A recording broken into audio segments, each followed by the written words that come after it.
Okay, we have 119 attendees. Are you ready? I will hit start. Yes, please.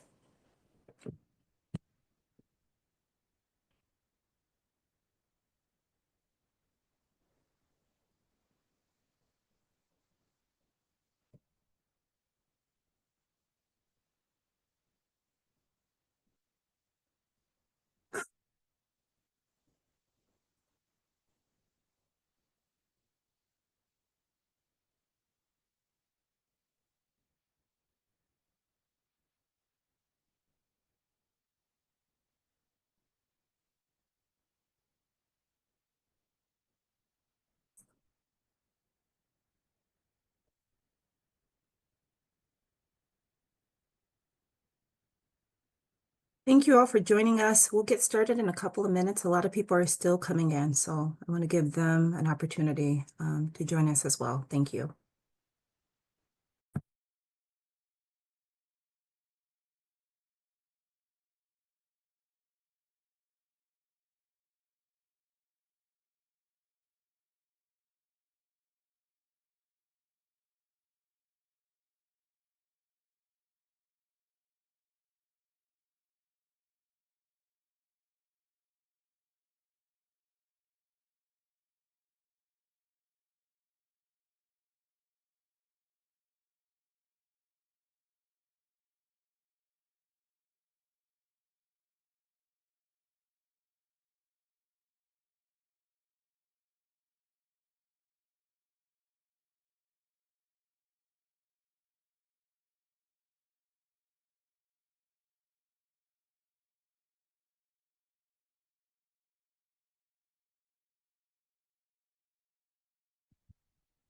Okay, I'm going to go ahead and get started. There are about 200 of you in the room at the moment.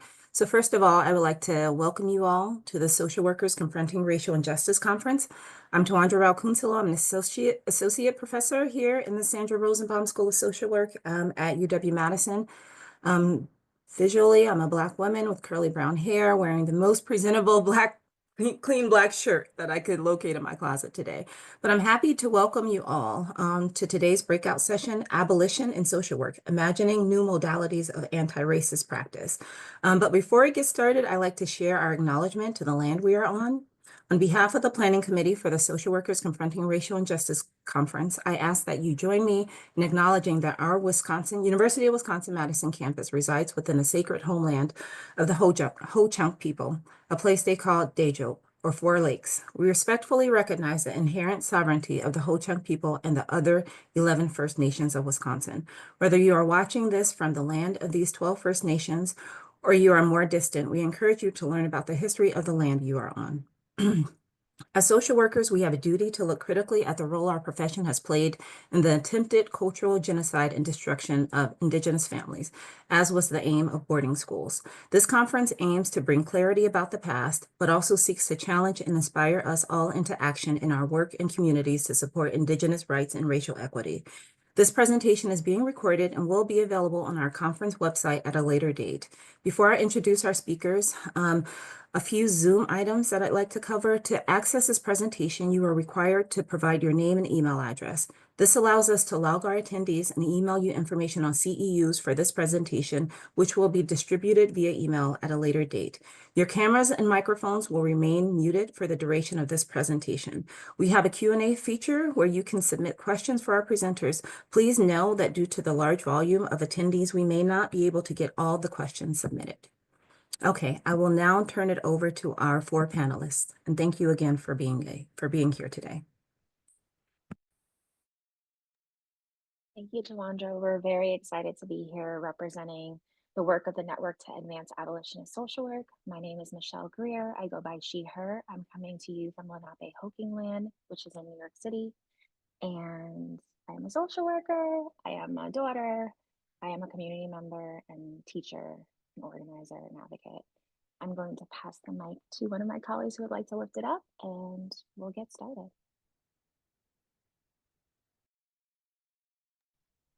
Hi, everyone. My name is Vivianne Guevara. I'm coming to you from Kumeyaay land in San Diego, California. I am also a social worker and I'm a parent, and I'm an activist and advocate in the criminal legal system, which I'll talk more about later, but I'm very happy to join you. I'm joining you visually as an olive skin Mexican woman with a high bun, a leopard print turtleneck, and a black blazer. And I'll pass it to one of my colleagues. Thank you. All right, Cameron gave me a look, so I'll go next. My name is Brianna, Brianna Suslovic. I use she, her pronouns. I'm joining today from the occupied territory stewarded by the Potawatomi people, otherwise known as Chicago. I am someone who's currently in a PhD program at the University of Chicago in social work, but prior to doing that work, I worked in public defense social work in New York City and also in mental health program in New York City that specialized in working with folks who were mandated by the criminal legal system to some form of outpatient treatment. I'm super excited to be here with you all today. I'm a light-skinned Black American woman with curly black hair. I'm wearing big square glasses today and a black turtleneck, and I have a fun background that is wallpaper selected by my partner. That's a funky pattern. Very beautiful wallpaper. Hi everyone, I'm Cameron Rasmussen. My pronouns are he, him. I am zooming in from Oahu in Hawaii, and I am one of the members of the Network to Advance Abolition in Social Work. I'm a relatively new professor in the Thompson School of Social Work and Public Health at the University of Hawaii at Manoa, and I'm really happy to be here. I'm a father. Also, shout out to all of you who are here. There's some amazing sessions happening right now, and like Stephanie Wahab is doing a session, and you decided to join us, so thank you for that. I am a white man. I have glasses. My screen is blurred. I'm wearing a dark blue shirt. And with that, I will pass it back to Michelle. Hey y'all, I'm soft-spoken, so I'm going to speak a little bit louder, but also appreciate if you need me to speak up. You can also say that in the Q&A. I'm coming to you, I'm wearing braids, I have glasses, I am also a light-skinned Black woman, and behind me are some lovely vegetation in my house. We're hoping that you have your tea and your water. It has been a long week, and we are happy that you are here with us, as you could have been in a lot of other places, and just taking the time to dig in. We are going to give you a little bit more information about who we are and why we came to this work. And then we'll dig into what is the what of what we're getting into today. I'm going to ask that somebody else look this up to get us started. Sure, I'm happy to. So this is a description that comes from our website, NAASW. And it's a really collective summary of who we are. You heard a little bit about who we are individually, but collectively we are teachers, practitioners, organizers, and nonprofit workers, all thinking about the ways in which histories of Black, Brown, and Indigenous movement building and people power move society closer to asking serious questions about morals and care. So our version of abolition involves thinking about morals and care, and we're very excited to dig into some of that with you all today. But you've heard different strands of how each of us has come into contact with the criminal legal system and also the family policing system. And we're excited to share a little bit more about how some of those ideas probably relate to other themes that you're encountering over the course of this conference. We'll also be sharing more resources about who we are as a network, and we hope that you stay connected with us.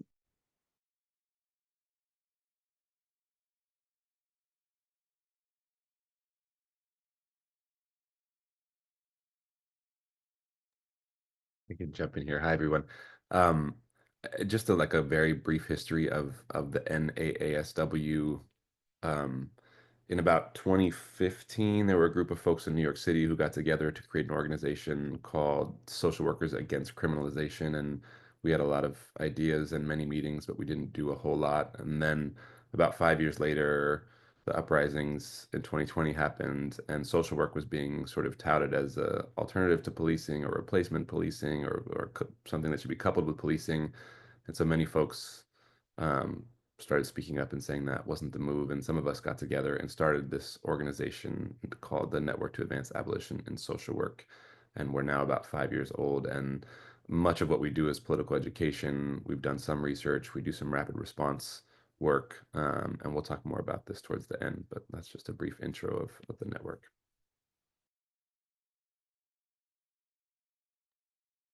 So today we'll be getting into really diving into some definitions. You can't do this if you don't have the shared language and understand what it means, both abolition and abolitionist social work. We'll be giving examples of abolition and social work from our group, as well as from others that we are learning from in community. And then we'll have space for Q&A and some closing remarks. We also like to share resources and notes. So here's a QR code. You can take a picture right now. And some of the folks that will be referencing, some of the theories, and then some of our work is linked here. A few seconds. And we'll also provide this QR code at the end.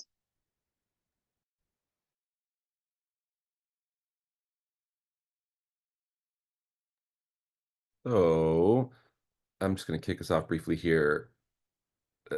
Abolition, I think, especially starting in 2020, made its way into many people's algorithms and feeds and into people's organizing and movements and politics. And I think there are various kinds of abolition. And I mean, one of the things that I'm thinking about is sometimes concepts end up meaning many things and they can lose a little bit of what they're meant to be. And that's not to sort of create hard lines about what is and isn't or who does and doesn't belong in something. But I think the politics of abolition are actually quite, there's some rigidity around some of it. And so we wanted to do some review of some of these definitions around abolition and social work and carceral social work so that we all have some shared language and some shared understanding. So I will turn to you, Brianna. Awesome. So I think one of the first things that's worth diving into a little bit is what we mean when we talk about carceral systems. Folks might be familiar with the term prison industrial complex, but if not, I want to shout out Angela Davis as one of the scholar activists who's responsible for coining this term.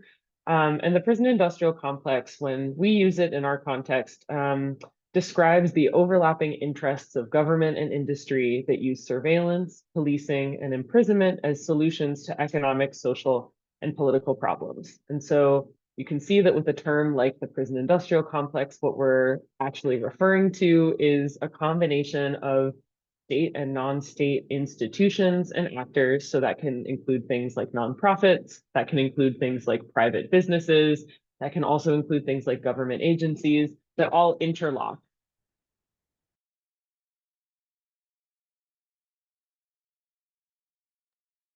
Thanks, Brianna. And so the abolition of the prison industrial complex is a political vision looking to eliminating imprisonment, policing, and surveillance, which not only shows up, I think, in what we think traditionally about prisons, but everything associated with prisons, incarceration, and the criminal legal system. So I know that I've arrived at this work as a defense social worker. I've been a defense social worker for 17 years, and just seeing how the tentacles of this prison industrial complex reach into treatment programs, into hospitals, into child welfare, into all of those things. And so paying attention to the way that imprisonment, policing, and surveillance not only show up in the criminal legal system, but in all other systems as well, and recognizing that in order to attain abolition or work towards abolition, we do have to be paying attention to all of those systems.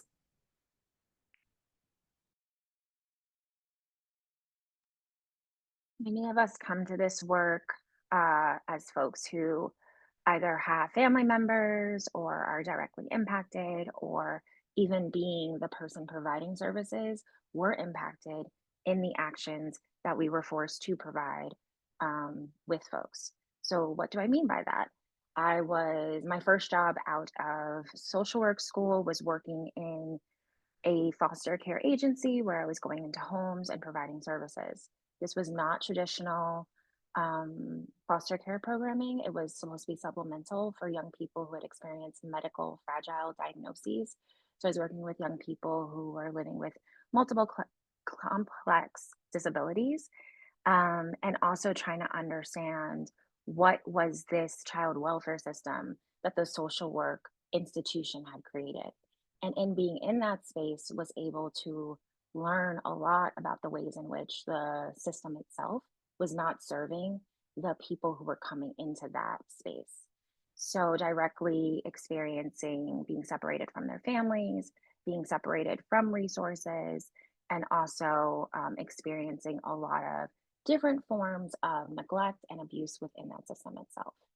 And so instead of calling the child protective services or the child welfare system that, most of the advocates who are in this work to really question what does it mean to offer services for families who are experiencing poverty overwhelmingly, who need resources.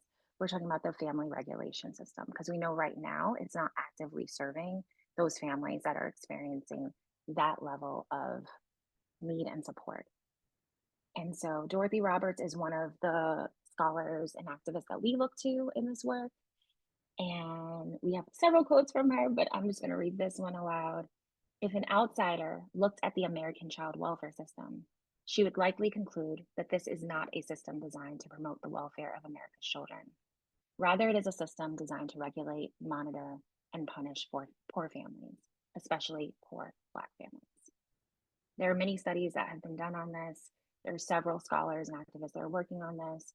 Even in New York State, in terms of the mandated reporter training, there have been many revisions done so that immediately, if there's something that's reported, that there's more cultural competency, more investigation as to what's truly going on for the family, to be able to provide intentional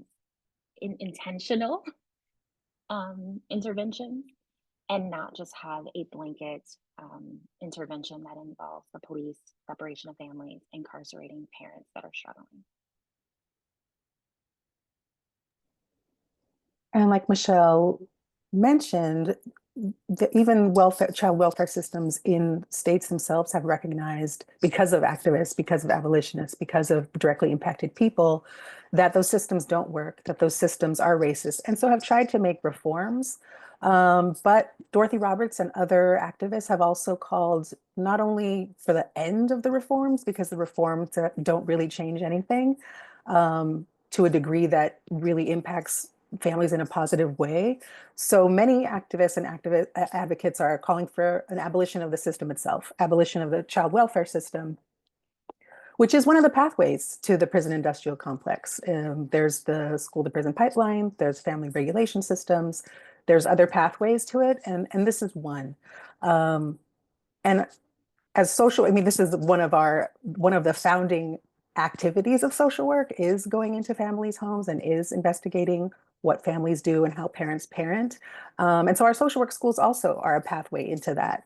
A lot of our social work schools across the country promote family regulation work and even give incentives to go into family regulation work as child welfare workers without this point of view or without this education around the harmful parts of it or how we can engage in a different form of mandated reporting. And so abolition has its role definitely in the family regulation system and in us as social workers thinking about how to do that work differently. Also, a lot of times when people hear abolition, when it comes to young people and children, and they hear about child protective services, a lot of questions that I get, especially because I've done child sexual abuse work, is that what happens to those children, the extreme cases. And so understanding that abolition is being able to imagine a new possibility, to be able to ask some serious questions and dig into offering new alternatives. Young people experience sexual violence from their families, from family members. It's not that they want to be necessarily removed from their families. And there's also usually some intergenerational trauma that needs to be addressed. So in that, what are the other offerings that can make some healing happen, that can also provide safety in the community, and really look at the different ways in which folks are able to dig into why we have a culture of harm in the United States. Also naming that a lot of times when there are things that are happening to young people, we know that there are different levels in which that happens. So there's the criminal legal system when we're talking about things like abuse.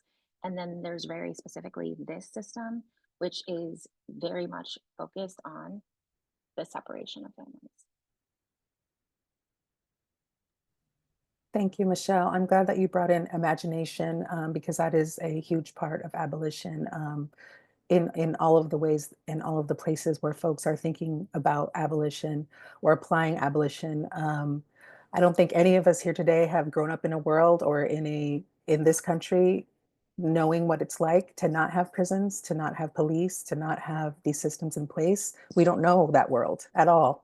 And so it is a big ask, and does ask us to imagine a new world, to imagine possibilities, and to try to put those possibilities in action. And it's scary, and it's hard, and it's messy, all of those things. And I think that's what we have to ask of ourselves, ask of each other. And it really does start with the individual, with you and your imagination and the possibilities for you in your immediate surroundings, with your immediate family, chosen or not chosen, and your immediate community. One of those folks who has brilliantly imagined a new future and is acting on that is Joyce McMillan, who started JMAC for Families in New York. Joyce McMillan is a directly impacted person in the family regulation system and the criminal legal system, whose kids were removed. And when that happened to her, her whole world changed, her whole life changed. She went from having a full-time job and living in a home to not, and made a vow to herself and to other impacted people that she would work to abolish this system in its form, in totality, because it does not work, and it did not work for her, and it really just tears families apart. And one of the things that highlighted what's happening in the United States in our own family regulation system is the separation at the border in 2018, the separation of children and their families, which so many people were horrified by and didn't realize that that's what our child welfare system or family regulation system in the United States does and has done for many years. So Joyce has been very impactful, very successful in writing legislative advocacy, advocating for it, fighting for it, and even if it doesn't go through, to continue it. Joyce doesn't stop, and the advocates she works with and the students that she continues to bring into her political education, into her organization, continue to fight. She's built a coalition of public defender offices in New York City as well, who support her work. Which only makes her work that much stronger, that much impactful, that much hard to ignore. It is very difficult to ignore this activity in New York. And coalition is really important when it comes to abolitionist work. So we lift her up, we lift others up because we are learning from and also working alongside these folks. When we talk about the history of family regulation, we also know that before this system was created, in the project of colonizing the Americas, that young Indigenous folks were also brought onto military bases as separation from their families before we had the boarding school system that was then created to also separate and assimilate families in that harsh reality. So just understanding that the lineage of this, the inheritance of this, comes from that project and that history within the United States. Excellent. So I think something that's really important to sort of distinguish at this point in the presentation is what we mean when we say carceral social work versus what we mean when we say abolitionist social work. Obviously, we are all members of the network to advance abolitionist social work, but what does that mean? What are we for? What are we against? And how do these things relate to broader projects of racial justice, organizing within social work, et cetera, et cetera? I think it's probably relatively clear from some of the slides that we've already presented the ways in which social work and carceral systems or systems of punishment that are in collaboration with state actors tend to contribute to the ways that the state perpetuates violence on people who are often already vulnerable or marginalized. And so I think in the next slide, Cameron will get into more details about the ways that we're thinking about carceral social work. But I think it's really important to understand that in opposition to abolitionist social work in terms of both the practices that we're adopting and hoping to spread, but also the values. And so I'll pass it to you, Cameron. Thank you. So let's see here. I mean, a couple of things to say. This term carceral social work, I think, is pretty new. I think the first sort of broadly used usage of the word carceral social work came in this article in 2020, which came as a response to the police violence and the uprisings of 2020. People have been doing critical scholarship about the intersection of social work and carceral systems long before that, but this term I think is quite helpful and will offer a couple definitions. So carceral social work is a form of social work that relies on logics of social control and white supremacy and that uses coercive and punitive practices to manage BIPOC and poor communities. Carceral social work enacts these logics and practices in tandem with the penal arm of the state, condoning and in many cases collaborating or integrating with police, prosecutors, jails, prisons, juvenile and criminal courts. Therefore, we understand carceral social work as two interlocking components: the deployment of tactics within social work dependent on the same white supremacist coercive foundations as policing, as well as a direct partnership with law enforcement itself. And I think just to sort of reiterate this in maybe a slightly more plain language, there are the very direct collaborations that social work is involved with in carceral systems, like social workers working for departments of corrections, social workers working in police departments, in parole departments, working for the state and the carceral arm of the state. That's one part. The other part, which is harder, I think, for us to see sometimes, is the way that carceral logics are playing out in social work and how separation and punishment, those logics are permeating a lot of social work. Policing and social control is also permeating a lot of social work. So there's some of it is easier to understand and say, you know, a social worker working for the police department is a carceral social work practice. Some of the other stuff, the way policing happens in some of our organizations, whether by mandate or by socialization, is not always as easy to identify up front. With that, I will turn it back to you, Brianna.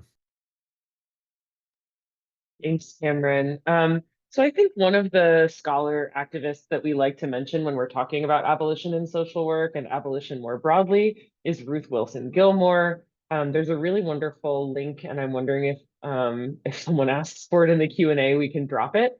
But I want to just talk a little bit about the ways that I've been describing the state in a little bit more detail. I think when we talk about communities that are often labeled as high risk, or communities that are labeled as even high need, or communities that are labeled as high crime, we're often thinking or talking about folks in terms of things that they don't have or deficits.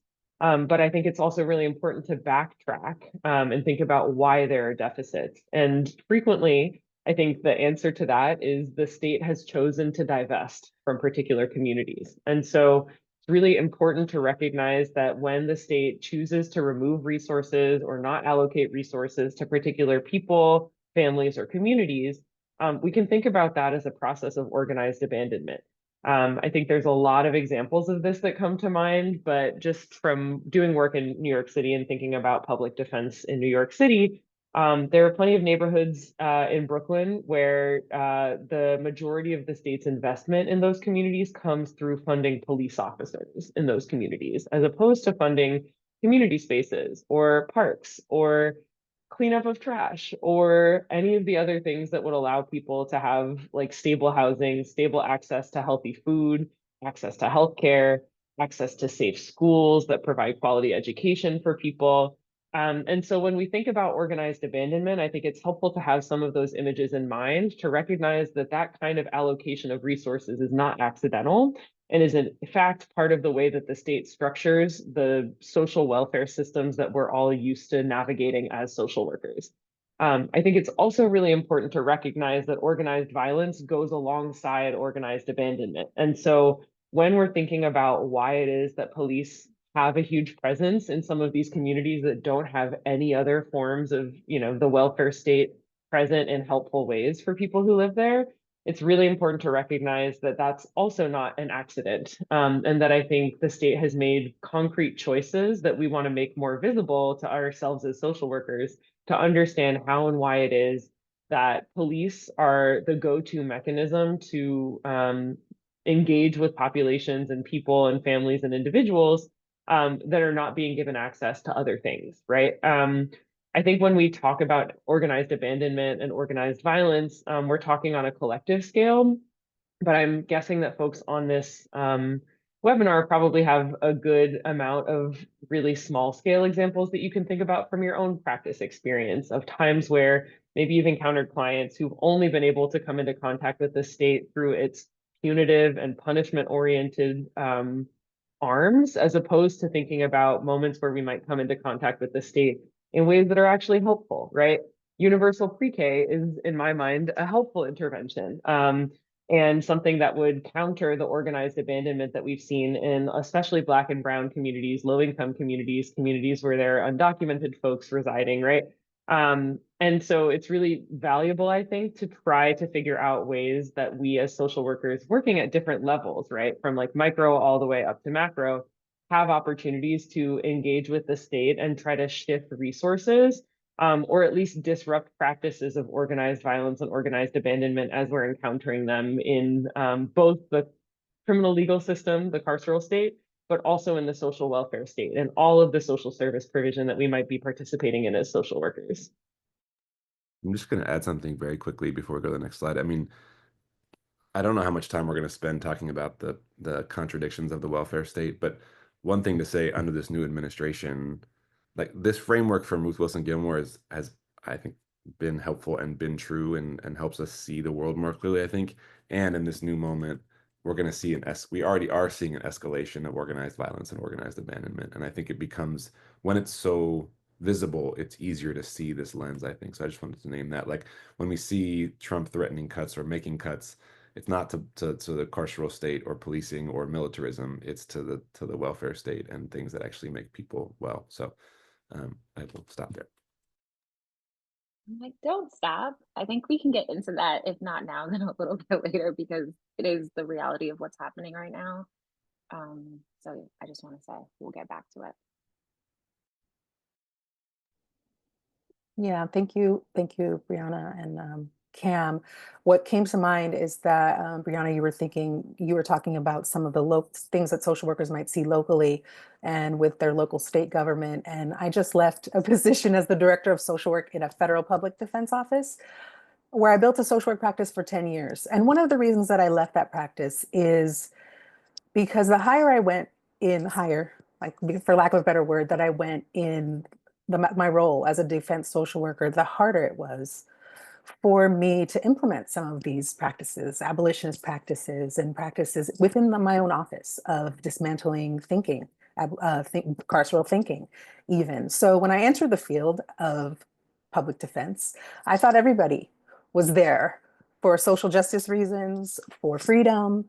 And the more I did the work and the more people I met, I realized that people come to the work for various reasons, and social workers specifically. Not all social workers are in public defense for social justice, for freedom, or in any of our the many fields that we work in. Some people are attracted to the power that they get in a certain role. Some people are attracted to the money that they get, because certain social work roles do come with a lot more money than others. But again, sometimes I think about, is that me policing what other social workers do and other decisions that social workers make within our profession? But that was not a wake up, but it was a realization for me in the work that I did. And because public defense is so much about freedom for me and freeing people and for other public defenders, and so much directly about getting people out of prison, it was kind of shocking to me and also just disappointing to me. And so right now I'm just trying to figure that out as an independent social worker, what my practice is going to be and how abolition can show up more in what I do now that I'm not attached to an office that's attached to the state and also to the federal government. And I think a lot of us do pay attention to what happens locally, and especially in carceral systems, not what happens federally. There's a lot that happens in the federal criminal legal system that people don't know about. I think that's intentional. And there's a lot that happens in federal courts that people don't know about because people aren't there as much as they are in state courts.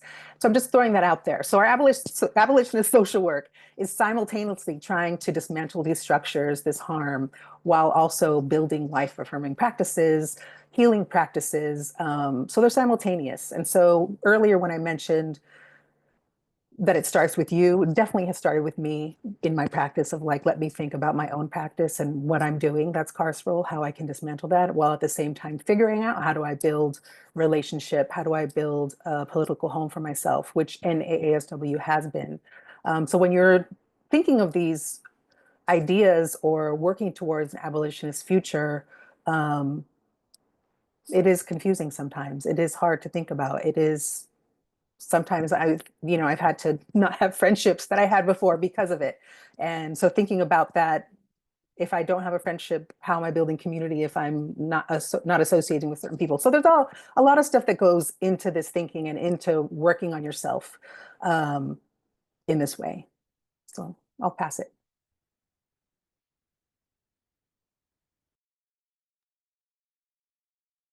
Thanks, Viv. Michelle, can you hit the next slide?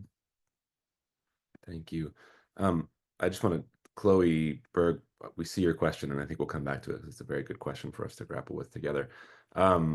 Okay, so one thing to state that I think has been one of the things that's compelled me towards abolitionist politics is this idea of pre-configurative politics, which might sound a little high in the sky, but it's the idea that we should pre-configure the future that we want, and to say we should not let go of our horizon and say, what is the horizon that we're working for? And I think what's beautiful about that is we can say, what do we actually want in society, in the world? What do we think humans deserve, and have that be our horizon rather than sort of what we think is possible tomorrow.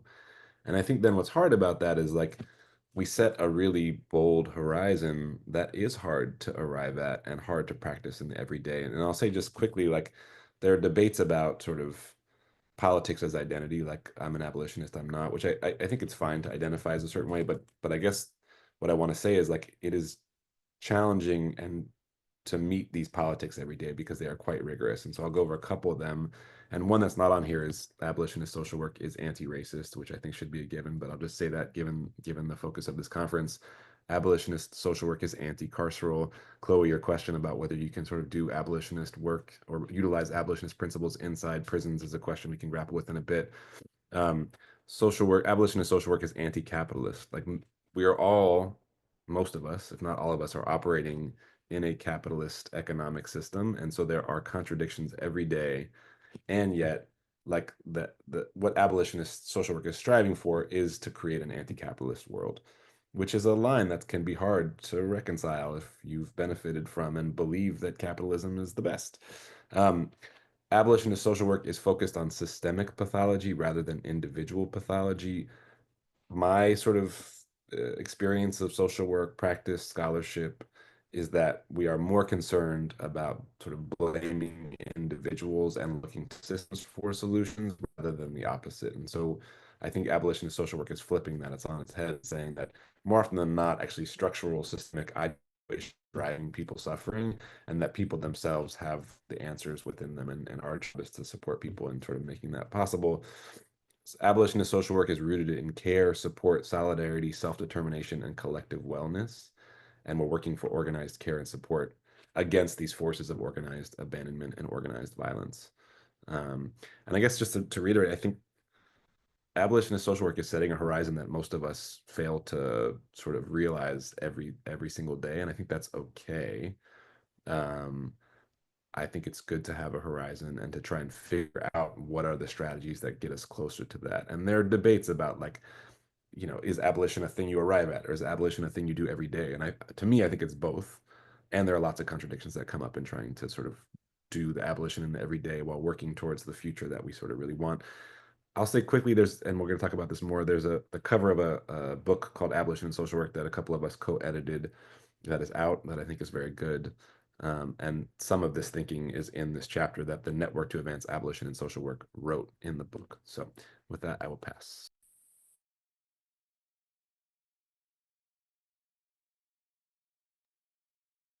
Michelle, you're muted. Thank you. I was going to say thank you for that, Cameron, and also that we ourselves are also in debate in community, right? Like, when we started, we had a conversation around, some of us were like, can you have abolition in social work? Or is it that, you're an abolitionist and you also do social work? So a big part of being able to have that horizon line is also to be able to get into some deep questions and understandings. So I am going to read through this because I think it's important to understand the principles that we are guiding our work from. We are transforming conditions and structures rather than pathologizing individuals. Oh, Cam, you got to this. You helped me out. Uprooting structures, creating approaches to safety and justice, shifting power to the people, and working on liberatory transformative policies. We are really thinking through not just saying radical, but transformative. And what does that mean? How does it take us to some place that we have never looked at before? When we think about healing, we're also talking about accountability for us as providers, as people who are building programs, as administrators. I am an administrator. I am very high up in an organization, and in thinking about how is it that I am supporting my team who is on the ground, as well as when I create a new program with the city or with the state or with the government, how am I thinking about abolition when I'm in the process of creation, in the process of serving community?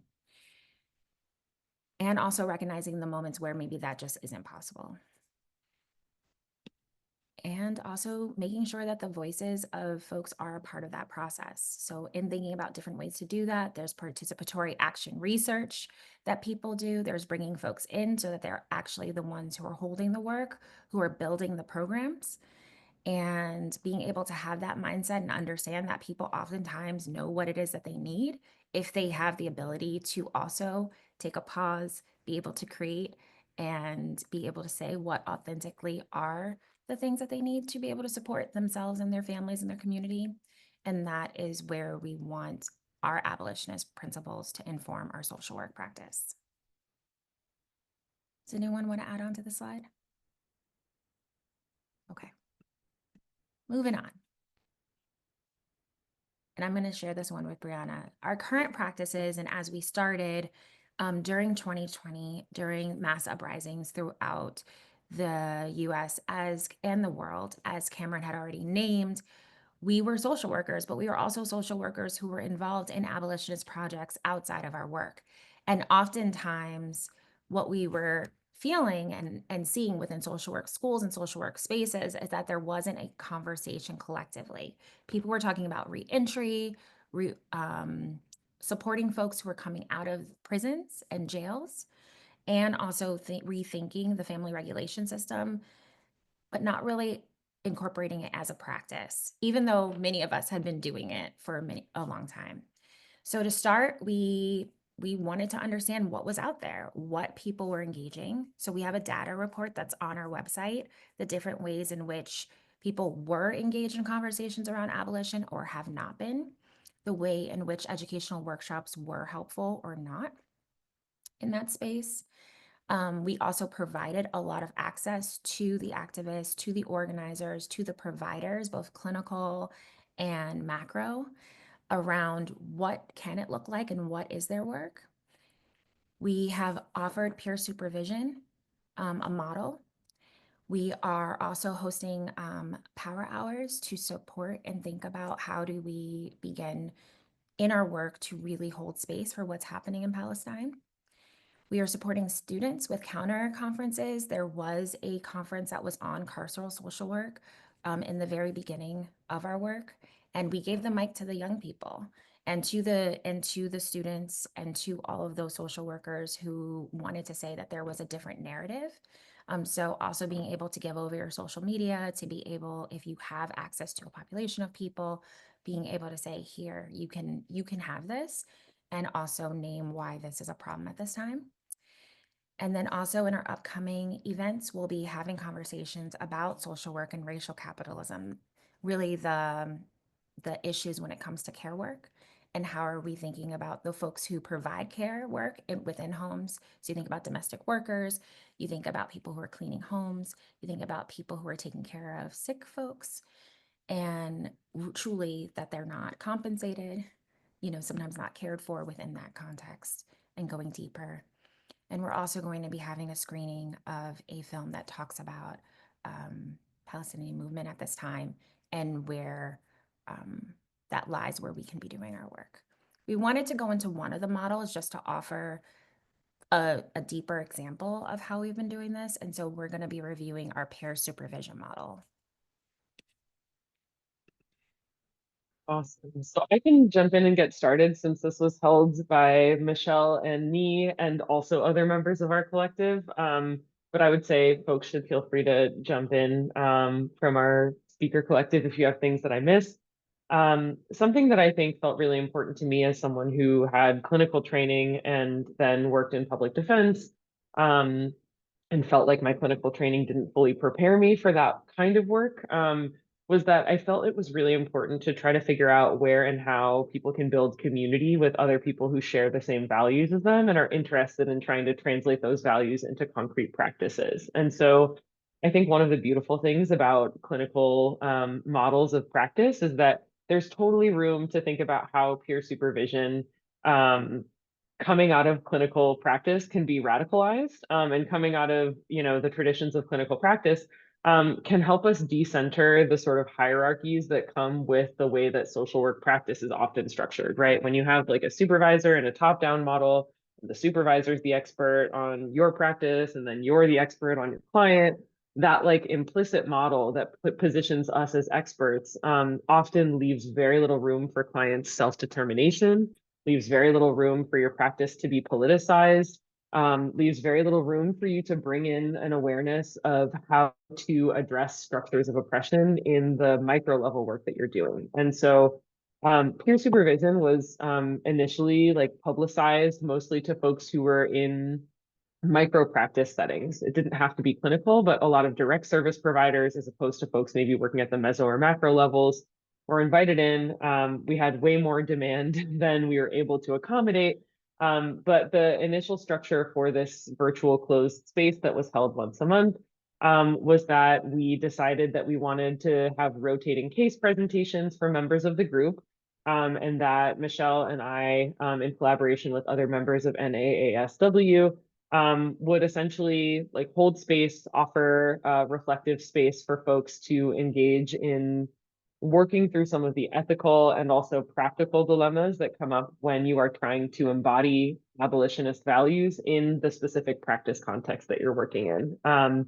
So this sometimes involved really strategic consultation about things like mandatory reporting. Sometimes this involved strategic consultation about things like, do I need to document this in a particular way to try to mitigate risk for my client? And so obviously these are concerns that continue to be maybe increasingly relevant. And so one of the things that we're hoping comes out of this first pilot that we ran last year is an opportunity to give folks tools to run these groups on your own. So I think building resources is something that feels really important to us at NAASW. Also, building resources is something that benefits all of us as we think about abolition as something constructive and not just destructive, right? It's really important for all of us, I think, as practitioners and scholars and organizers to see moments where the world that we want in the future is possible now. And peer supervision felt like a really cool opportunity to see some of that in practice, just by hearing other people's strategies, hearing other people's insights, hearing other people's ideas and questions coming from totally different contexts than the ones that some of us might have been working in, that felt like really useful transferable skills to help us disrupt moments of criminalization, moments of violence, and also moments where we just felt conflicted about the things that we might have been witnessing or the things that we might have been asked to do in the specific roles we were holding. And so while this was a space that was not exclusive to students, we had a lot of really amazing students in the space. And I think that if we have capacity to run it again, it would be amazing to maybe see some of you in that space. And certainly if there's a resource that we're able to pull together with learnings from running a space like this, that's something that'll end up on our website and our social media. Michelle, definitely feel free to add. I gave a very high level overview. You did a great job. I just ditto. And also, I think that the really exciting thing was being able to speak to people from very different places. So rural, United States, metropolitan, places that are on the cusp of suburb and city, places that have higher budgets versus lower budgets, trying to think through how do you do safety planning with someone who's 10 miles away from the nearest, clinic or space. And it's just a really nice way to see the ways in which, just because of your context, you're already in some respects doing abolitionist work because the resources aren't there, right? And so you're already collaborating with your community, having to think through ways of support. And a lot of times in organizations, it's, whether your supervisor is capable or not, my experience has been that sometimes it's also just overwhelming to be able to get the level of supervision that you need to sometimes get a chance to foster conversations around how do you deal with these nuances. And so people are really dedicating additional time to just do that, right? It's a learning community and sort of self-care in many ways for folks who are doing the day-to-day in person, on the line work. That's what I got. Awesome. I see a question about it too, so we'll get to that since we'll have time for Q&A.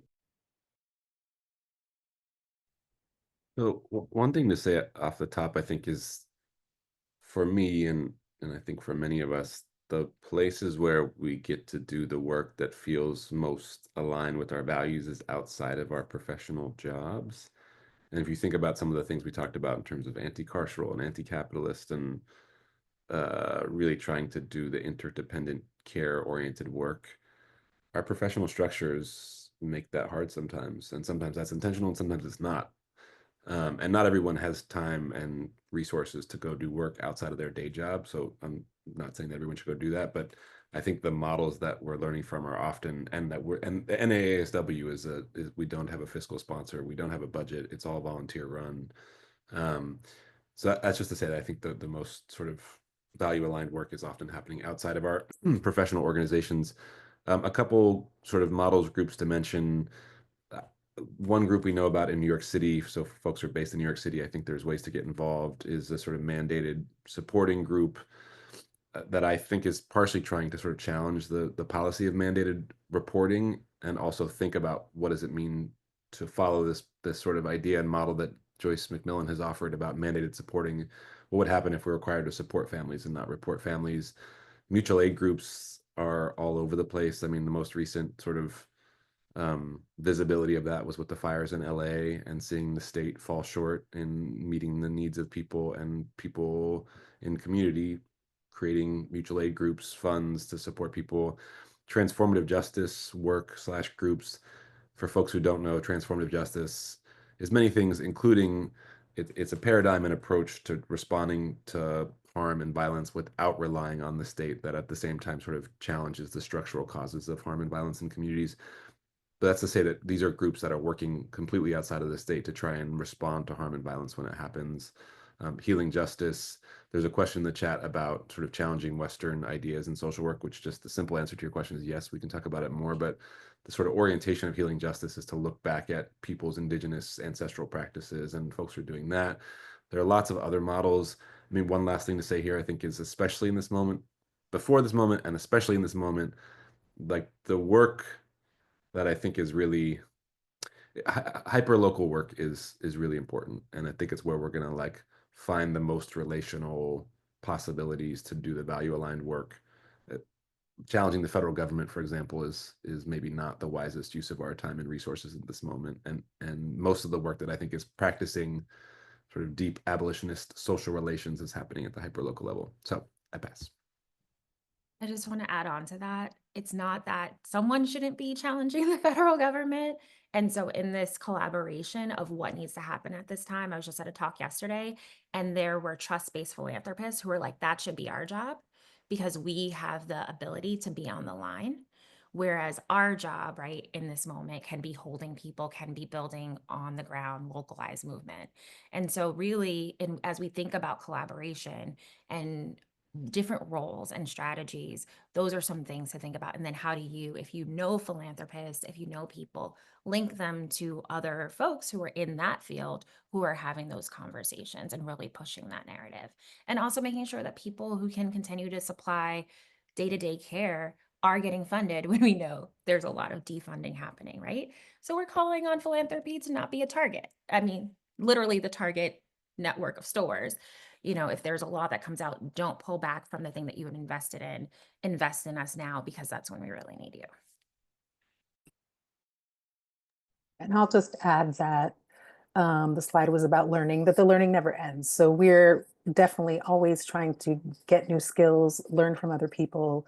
So in the way that social work promotes continuing education in our skills and in our knowledge around things that our clients might be experiencing, please continue your education around abolition, around healing justice. And that might mean that you have to educate yourself or read your own books, but you might find community that you can learn with too. So you might form your own reading groups and decide to learn together, but don't stop the learning.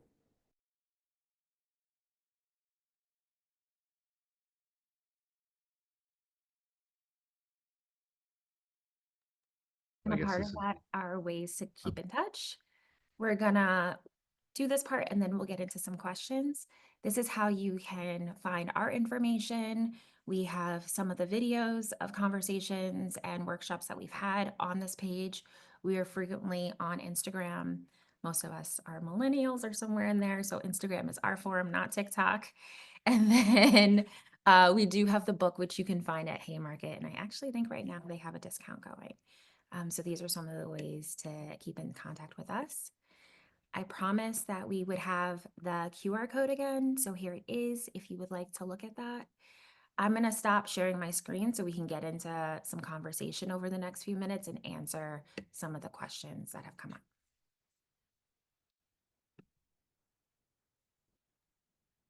Hey, I'm happy to read through some of the Q&A if that works for folks, just to shape our conversation. So I think that this first question is a really great one. Maybe we can just go chronologically through some of these. And some of them might be answerable with like a link or resources. And so we'll try to do that as we're chatting as well. The first question is, can you work within a carceral system, for example, a social worker in a prison, and utilize abolitionist principles and practices within your work? This is a well-timed question, and Cameron and I did a panel recently at the Society for Social Work and Research conference, thinking about this question specifically, like working within state structures more broadly. So I know Cameron has thoughts about this, but I would love to open it up to everyone on our panel if there are thoughts you have about working within a carceral system and utilizing abolitionist principles and practices. I can kick us off and try and be quick. I have a couple different, maybe slightly contradictory answers. One is Shira Hassan. If folks are familiar with her work, she's incredible. Teaches social work, but is, I don't know, practicing social work in the broadest sense of that word. She has talked about right practice over right politics. And so in some ways, like if you are doing the work and showing up in a particular place on any given day, like what's the best practice you can do despite the politics and conditions at that moment? So that's one way to answer the question. Another way to answer the question is if you are working for the carceral state, that is, you are working for a Department of Corrections, like that is not in alignment, I think, with the ultimate vision and politics of abolitionist movement building. And I would say, like, some of us have talked about trying to push for social work to completely divest from working working for the carceral state directly.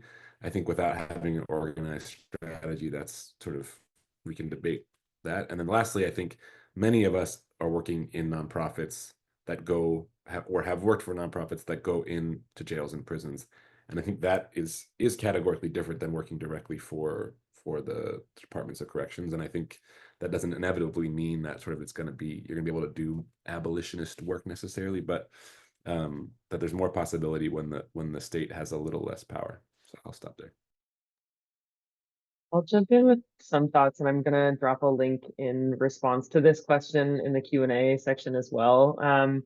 One thought that I have related to this is that it's really helpful also to look at the history of social work practice and think about times when social work has collaborated or been embedded in carceral systems in the past. And so this morning, an article that I wrote focused on Chicagoland police social work collaboration in the 1970s was published. And so I've put the link in the Q&A responses, but something that feels really important that I got out of doing that historical work was that it's actually really hard to maintain your abolitionist values and practices when you're working within a system that is directly in contradiction or in conflict with a lot of those values and practices. And so that's not a discouragement from doing work in those environments, but it is like a cautionary note that I think one of the findings that came out of my research was that it's actually really difficult for social workers working with police who were sort of hostile to the social worker's presence to not start embodying police-like behaviors, qualities, attitudes, worldviews, because that's how you continue to exist in an environment where people are sort of skeptical of your presence or your profession or your values or your approach, right? And so I think that that is one of the pressures that's faced by a lot of social workers who are directly embedded within criminal legal systems and within carceral settings in particular, whether that be police or prisons, or even working in, contexts like Viv and I have worked in public defense. There are a lot of pressures and a lot of moments where I think it is super easy to find yourself like pushed to compromise on values that feel really important to you as an individual because of professional obligations and like the reality that we live under capitalism and want to keep our jobs and our licenses. And so I think that that's to say, I feel like when I have been close to carceral systems in my work, something that's felt very important is trying to figure out how I can counter organize or be in relationship with people or take lessons and information that I'm gathering from working in carceral systems and use that strategically outside of those carceral systems. And so I think some of the ways that that's shown up for me is like doing court watching in New York City while I've been working in public defense and taking opportunities to do work with community jail support in Chicago, in addition to going and teaching at Cook County Jail here. And so I think that part of what I've arrived at in terms of this compromise is like that I'm comfortable working close to carceral systems only when I'm also working in relationship with people who are directly in opposition to them. And I think that that kind of like dual allegiance is actually like a complicated and challenging and sometimes really frustrating place to be. But that's also to say that I think there's like a real reality of mitigating harm by approaching folks who are embedded in these systems as clients and as people who are criminalized and punished from the vantage point of an abolitionist social work like worldview, right? I think there's a value to having people who are motivated to care rather than punish in some of these systems that are really built on punishment.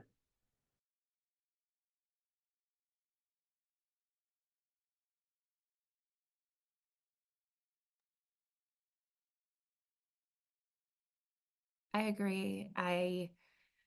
This just what y'all were naming makes me think about my time in schools, not actually, with working directly with police, but New York City, largest school district, also has the largest policing force within schools.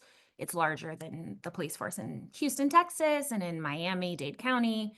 And so when you're working within schools, you are, as a social worker, a lot of times school systems do not speak to social work. So I might be the counselor, but I might be brought in to take a child to a mental health institution because they came in and smoked weed, which is something that has been done in New York City, state, and other places. I might be asked to restrain a child because they're having unsafe behaviors. Is that the nature of my job and role? And I think with any of your job, right, your ethos and your ethic might be different, but at what capacity, at what point do those not align? You might be today working for the police and working for, a policing body and may say, I'm coming into awareness. It's not that you should be beating yourself up, but there should be questions that you're asking yourself about how can you make a shift within that space? Is that actually feasible? And if not, where can you go to do the work you want to do? And many of us have worked in roles where we're like, okay, we've been here long enough. That change can't happen. We know that that's not actually the reality. And so, being able to figure out what the alternative can be. As students, that's a big question to ask yourselves. You may be getting a really good look into institutions as interns. You often get to see things and there aren't often answers. And so sometimes it is a matter of paying dues as a social worker, as a new social worker. But having those questions for yourself and being able to say, what is it that I want to do and what feels right to me in serving people? Thanks, Michelle. Should I move us to other questions so we get to more? Okay. The next question I see chronologically is, what tips can you share with emerging social workers around sustaining ourselves and our basic needs while working within the capitalist, prison industrial complex, et cetera, systems? I think this is a great question. I think this is also a question we're grappling with because we're all doing this on our free time, right? Like whatever free time looks like for each of us as people with caregiving obligations and families and everything else. So I just, yeah, appreciate the fact that there's room in the work that we're doing to like continue also being self-critical about the ways that, you know, doing this work unpaid is the reality for a lot of us, and trying to fit it in around some of our paid obligations is the way that we've managed some of this. Yeah, but I think there's also a lot of value in continuing to try to find, like Michelle was talking about, like strategies to fund this work or strategies to make this work not like shoestring budget work that we're doing on the side. And I think that's especially hard when there's such a hostile federal administration to all of the values that we've talked about in this presentation. But I don't think that it's impossible. I also think that for a lot of us, like figuring out side hustles is just a nature of being a social worker, whether or not you hold the abolitionist values, because social workers are underpaid. But a thing that's felt important for me is labor organizing and unionization, and protecting my like worker rights. You can hear my dog. Protecting my worker rights as a social worker is.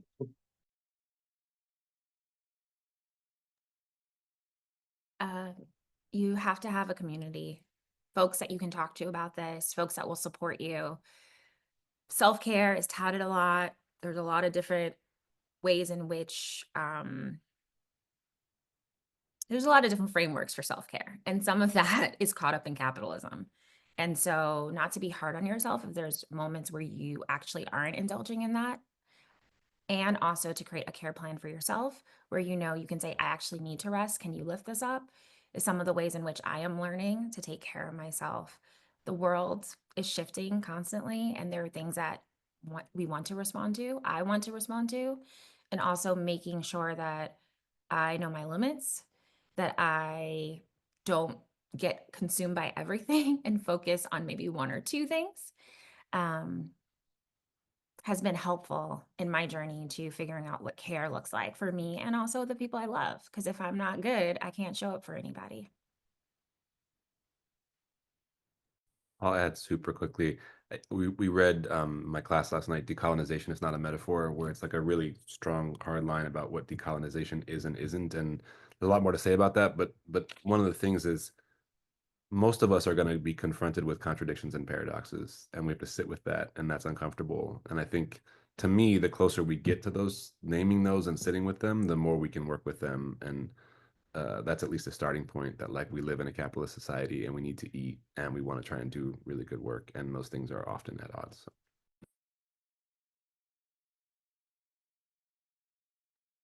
Okay, I'll move us to the next question, which I think might, for me, just involve a shout out also to Viv, another co-presenter at a conference recently. So this is the question that Cameron referenced in our presentation around whether we can have true abolition without challenging Western worldviews that underpin the field of social work. I will maybe start off and just say that I think something that feels true for me in this work is that the people that I often admire the most as social workers are not people who have like credentials. I think that this is like true in a lot of movement work for many of us, but especially in the context of, for example, like the Palestinian solidarity encampments this past spring. Like so much of the care work that was happening was not happening by like licensed social workers, right? And was happening in ways that fell outside of our traditional paradigm of like going and having a therapy appointment to, you know, respond to really high levels of stress and trauma. So I think that there's a lot of room to expand the paradigm and to think about what deprofessionalized forms of care labor look like and how they fit within our broader understanding of what social work is. I also think that there's a really wonderful book called Healing Justice Lineages, and we can link that. That does a lot of really good work interrogating why it is that certain forms of healing and care have been totally excluded from the way that social work is constructed, and the way that social work in a lot of cases speaks over those forms of care interventions in our communities. Other thoughts from folks?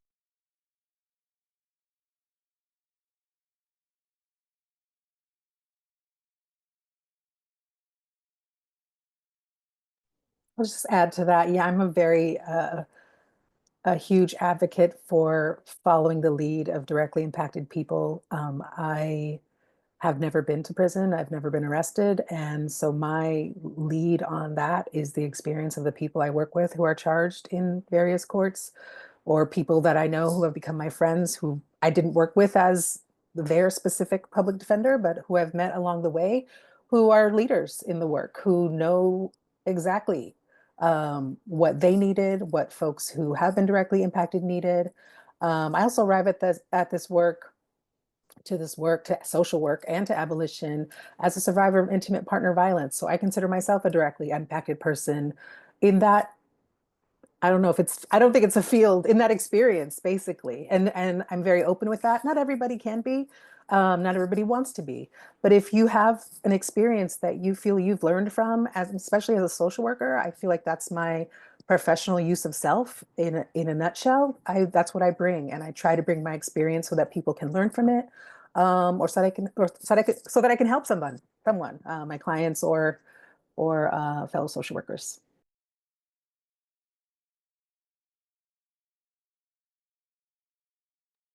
All right, I think I can combine two of these questions. I'm trying to squeeze as many in as we can. I think there's maybe like 3 more total.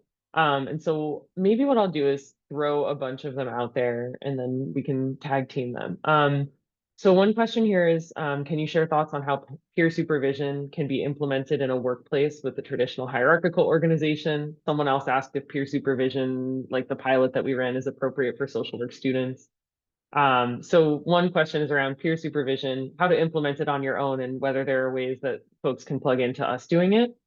Another question is around the concept of cultural humility and how the identity of abolitionist gets weaponized as a way of speaking for Black, Brown, BIPOC communities at times. And so I think wanting our reactions or reflections on how to not weaponize abolitionist politics in ways that replicate white supremacy.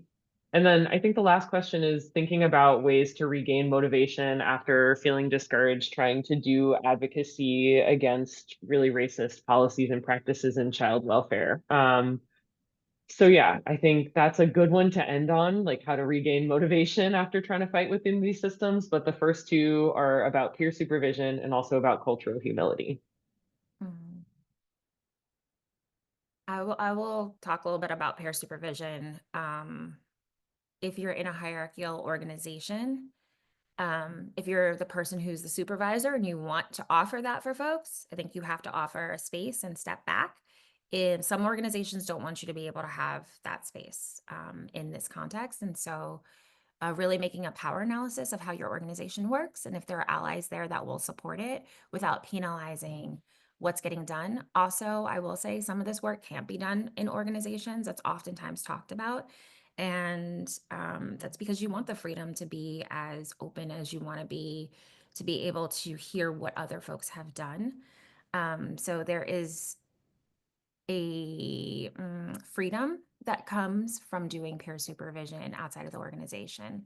What I will say is that in my supervisory capacity, I have sent folks out to training and then asked them to turnkey things inside the organization, getting folks trained as restorative justice practitioners so that we can hold circle and be able to talk through and have the facilitation tools to hold that space, to hear from everyone, to do some anti-hierarchical practice so that everyone has the ability to have a voice in that space. And Brianna, please chime in if there's anything I'm missing as to our work. I think right now, in terms of capacity, Brianna and I, we're holding that space, but we also have mini jobs. And so several folks were asking us, what can this look like? And we are contemplating with some other colleagues how to make this something that is accessible. And also, we are not like, we're not Oprah, you know, like we came Yeah, we're together, not we want to experts. do this.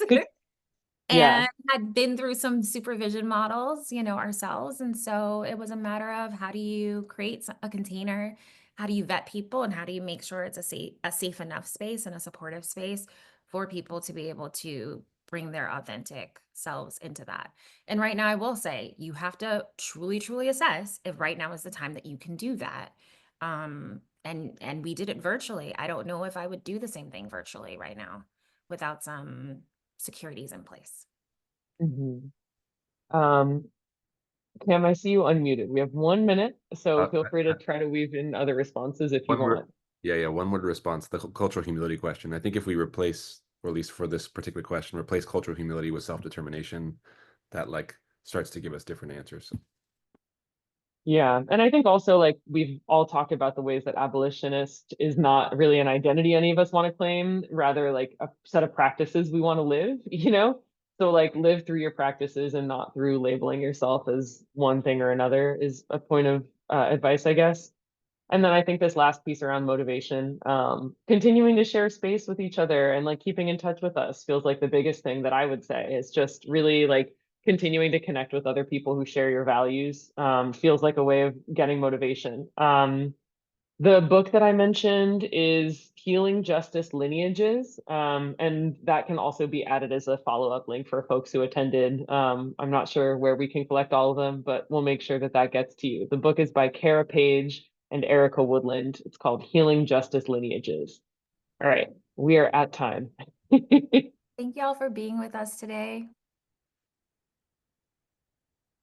Thank you all so much. I just have a couple of things I want to say in closing. Many thanks again to all of our presenters for sharing their time, expertise, and valuable information with us today. I learned so much.